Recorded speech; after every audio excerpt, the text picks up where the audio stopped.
जय माता दी। आज हम लीफ कल वायरस या फिर पत्ता मरोड़िया रोग के बारे में आपको बताने वाले हैं, जो कि कई गार्डनर की समस्याएं हो रखी है कि उनके पत्तों को लीफ कल वायरस हो गया है, जो कि मिर्ची के प्लांट पर और टमाटर के प्लांट पर अक्सर देखने के लिए मिलता है। अगर आप उसकी केयर समय से करते रहते हैं तो देखिए मेरे गार्डन में कोई भी इस तरह से बीमारी कभी नहीं आती हैं। अगर आप भी उस तरह से अगर अपने गार्डन में अपनी उस प्लांट की केयर करते हैं तो फिर कोई भी बीमारी आपके प्लांट पर नहीं आने वाली है। साथ में आपका प्लांट हेल्दी रहेगा। और आप देखिए कि मेरा छोटा सा मिर्ची का प्लांट है और आप इसमें देखिए कि ढेर सारे फ्लावर्स बन रहे हैं।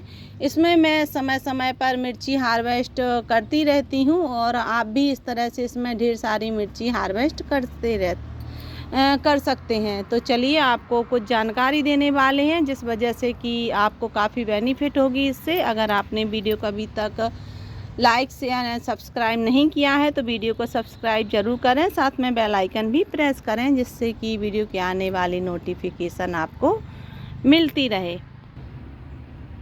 आप देखिए कि मैंने अपना ये प्लांट, जैसे कि मैं अक्सर बिल्कुल सरल गार्डनिंग करती हूँ, मैं कोई ज़्यादा कंपोस्टिंग का यूज़ नहीं करती हूँ। और कंपोस्टिंग लाऊं तो कहाँ से लाऊं, तो मैं क्या करती हूँ कि मैं अपनी जो किचन का कचरा निकलता है, जो पत्ते निकलते हैं, गत्ते कागज़ के टुकड़े निकलते हैं, मैं उसी में ही अपने प्लांट ग्रो करती हूँ और उसी से मुझे ढेर सारी वेजिटेबल भी मिलती रहती है।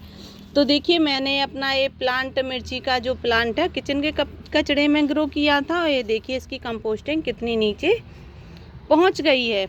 अब किचन के कचड़े में कई चीज़ों का यूज़ होता है, जिस वजह से कि हमारा प्लांट हेल्दी रहता है। आप भी इस तरह से किचन के कचड़े में अपना प्लांट ग्रो कर सकते हैं। और अगर आपको नहीं पता कि किचन के कचड़े में प्लांट ग्रो कैसे कर सकते हैं, तो आप मेरी वीडियो में जाकर देख सकते हैं, क्योंकि मैं अक्सर अपने जो भी प्लांट गार्डन में रहते हैं सभी किचन के कचड़े में ग्रो करती हूँ और उसमें काफ़ी फ्लावरिंग, फ्रूटिंग मुझे अक्सर मिलती रहती है। तो हमें क्या करना है कि जैसे ही हम किचन के कचड़े में अपना कोई प्लांट ग्रो करते हैं तो वह नीचे पहुंच जाता है, तो उसमें हम कुछ नई कंपोस्टिंग मिलाते हैं और इसमें एक चीज़ और ऐसी मिला देते हैं कि जिसकी वजह से कि हमारे प्लांट की ग्रोथ कई गुना हो जाती है। हमें इसमें एक नई मिट्टी मिलानी है। तो नई मिट्टी में हमने अपने किचन का जो किचन कंपोस्ट की तरह से जो हम प्लांट लगाते हैं, तो जब हम प्लांट अपना खाली करते हैं तो हमें इस तरह से वो मिट्टी मिल जाती है। तो मैं स्टोर कर कर रख लेती हूँ। मैंने उसी में करीब 2 मुट्ठी गोबर की खाद और आधी मुट्ठी मैंने राख ली है, और ये कंपलसरी है राख। अगर आप मिर्ची या टमाटर का प्लांट ग्रो कर रहे हैं तो इन दोनों में आप राख का यूज़ ज़रूर कीजिए, अगर आपको अपने प्लांट को बीमारियों से, फंगस से, सभी से बचाना है। तो साथ में इसमें हम एक चीज़ और मिलाएंगे। इस चीज़ को मिलाने के बाद हमारे प्लांट में लीफ कल वायरस नहीं आता है, और कुछ सावधानियां अगर रखते हैं तो फिर उसमें हमारे प्लांट में कभी भी लीफ कल वायरस का अटैक नहीं होता है। सबसे पहले आप ध्यान रखिए कि अगर आपने प्लांट लगाया है और आपके प्लांट में लीफ कल वायरस का अटैक हो गया है, और जिन जिन पत्तियों पर लीफ कल वायरस का अटैक हुआ है उन पत्तियों को आप रिमूव कर दीजिए, हटा दीजिए, क्योंकि वह हमारे दूसरी पत्तियों को भी ख़राब कर देता है। मेरा प्लांट हेल्दी है, इसलिए मैं इसकी पत्तियों को नहीं हटा सकती, क्योंकि इसमें काफ़ी फ्रूट भी लगे हैं। अब मैं इसमें कंपोस्टिंग दूंगी। अगर आपके प्लांट पर लीफ कल वायरस का अटैक हो गया है, पत्ता मरोड़िया रोग का, तो आप उन पत्तियों को हटा दीजिए बिल्कुल निश्चिंत रूप से। कुछ नहीं होगा, अगर आप इस कंपोस्टिंग को देंगे तो उसकी ग्रोथ फिर से आपकी 8 दिन में फिर से आ जाएगी और नई पत्तियां इसमें फिर से आने लगेंगी। आप बिल्कुल निश्चिंत रूप से, आप मेरा विश्वास कर कर आप वह काम कर दीजिए, बिल्कुल डरिए मत। अगर उसकी पत्तियों में लीफ कल वायरस का अटैक है तो आपको ये काम तो करना ही पड़ेगा। तो चलिए सबसे पहले हम क्या करते हैं, अपनी जो हमने कंपोस्ट बनाई है इसमें पूरी फिल करने वाले हैं। और आप देखिए कि मैंने इसको फिल कर लिया है। और फिल करने का मेरा उद्देश्य क्या था कि इसमें जो बीमारियां हमारे प्लांट को आ गई थी, तो ये हमारा प्लांट बीमार हो गया था। अब हम इसे कुछ अच्छा खाना पीना देंगे तो इसकी हेल्थ अच्छी हो जाएगी। जिस तरह से जब हम बीमार होते हैं तो हम जब अच्छा खाते हैं, बहुत अच्छा खाते हैं, थोड़ी एक्स्ट्रा केयर हो जाती है, मम्मी पापा हमारी ज़्यादा अच्छी केयर करते हैं, तो हम जल्दी से रिकवर हो जाते हैं और फिर से खेलने कूदने लगते हैं। उसी तरीके से हमारे प्लांट भी हैं, ये भी हमारे बेबी ही हैं। और जब हम इनकी केयर समय से कर देते हैं और जब ये बीमार होते हैं तब इनकी केयर अगर होती है तो ये खुश भी होते हैं जब इनकी सेवा होती है। तो चलिए, हमने इनकी सेवा कर ली है। हमने इन्हें थोड़ा अच्छे से खाना दे दिया है, जिस वजह से कि ये बीमारी से लड़ने में इन्हें ताकत मिले। तो हमने इसमें अच्छी कंपोस्टिंग वाली इन्हें खाद दे दी है। अब हम उसके बाद क्या करेंगे कि अगर आपके पत्तों पर लीफ कल वायरस है तो हम इनको पत्तियों को सबको हटा देंगे।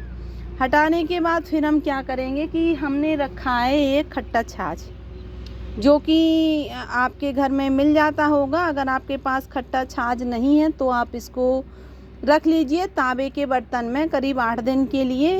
जब आप 8 दिन के लिए रखेंगे तो ये थोड़ा इसका कलर चेंज हो जाएगा, वो ये थोड़ा खट्टा खट्टा सा अच्छे से हो जाएगा। फिर आप इसका यूज आपको अपने प्लांट पर करना है। तो आपको, मेरे प्लांट पर कोई बीमारी नहीं है, इसलिए मैं इसका स्प्रे करीब केवल 1 महीने में ही करती हूँ। और मैं इसका स्प्रे 1 तारीख को कर चुकी हूँ। मैं अपने सभी प्लांट पर हर महीने 1 बार स्प्रे कर देती हूँ इसका, जिस वजह से कि मेरे कोई भी प्लांट पर कोई भी बीमारी नहीं आती है। तो आपको क्या करना है कि आप इस छाछ को आप अच्छे से छन्नी से छान लीजिए। उसके बाद स्प्रे बोतल से जब आप इसकी पत्तियां हटा दें तो फिर आप इसके ऊपर पूरे अच्छे से स्प्रे कर दीजिए इस छाछ का। तो उसकी जो नई पत्तियां आएंगी वो बहुत हेल्दी आएंगी और बड़ी बड़ी अच्छी पत्तियां आएंगी और फ्रूट्स भी अच्छे आएंगे, फ्रूट्स झड़ेंगी भी नहीं। बाकी के आपको छाछ को क्या करना है कि आपने जो भी कंपोस्टिंग मिलाई है आप इस तरह से अपने प्लांट पर दे सकते हैं। मेरा प्लांट बीमार नहीं है, फिर भी मैं इसको हर 15 दिन में इस छाछ के लिक्विड को देती रहती हूँ। और छाछ के लिक्विड के यूज़ से इनकी जो रूट्स में जो खट्टी छाछ जाती है तो उनकी रूट्स को वो अच्छा कर देती हैं। तो इतना सा तो अब हमारे प्लांट की रूट्स में नहीं जाने वाला था। तो आप देखिए कि मैंने ऊपर से इसमें वाटरिंग भी कर दी है, जिस वजह से इनकी रूट्स तक वो खट्टी छाछ अच्छे से पहुंच जाए। अब हमें क्या करना है कि अगर आपके जो प्लांट है उसको अगर धूप नहीं मिल रही है तो आप उसे अच्छे से धूप दें, क्योंकि हमारा जो टमाटर का और मिर्ची का प्लांट होता है तो उसे करीब 5-6 घंटे की धूप मिलनी चाहिए अगर हमें इसमें फ्रूटिंग लेना है। तो आप इसे अच्छी से तेज़ धूप में रखिए। इतनी धूप में मत रखिए कि इसे तेज़ धूप लपट का सामना करना पड़े, पर हाँ, इसे धूप करीब 4-5 घंटे की मिलनी चाहिए, तभी इसमें आप फ्रूटिंग होगी। और इसमें जो भी पत्तियों में इसमें लीफ कल वायरस था तो वो हट जाएगा और आपको ढेर सारी इसमें आपको फ्रूटिंग भी मिलेगी और फ्लावरिंग भी मिलेगी। मैंने अपने प्लांट पर इसको दे दिया है। अब मैं 8 दिन बाद फिर इसमें जो खट्टी छाछ मेरे घर में निकलेगी, मैं क्या करती हूँ कि जब भी खट्टी छाछ का यूज़ अपने प्लांट पर कर देती हूँ, उसके बाद फिर मैं एक तांबे के बर्तन को बड़े टब में डाल देती हूँ छाछ के साथ। और मैं अपने सभी प्लांट को इसी तरीके से पानी में मिलाकर दे देती हूँ, जिस वजह से मेरे गार्डन में लीफ कल वायरस का अटैक नहीं होता है। आप भी इस तरह से अगर करते हैं तो फिर आपके घर में भी आपके जो भी प्लांट लगे हैं उनमें लीफ कल वायरस का अटैक नहीं होगा। आशा है कि आपको वीडियो अच्छी लगी होगी। अगर वीडियो अच्छी लगी है तो वीडियो को लाइक, शेयर एंड सब्सक्राइब ज़रूर करें। Thank you.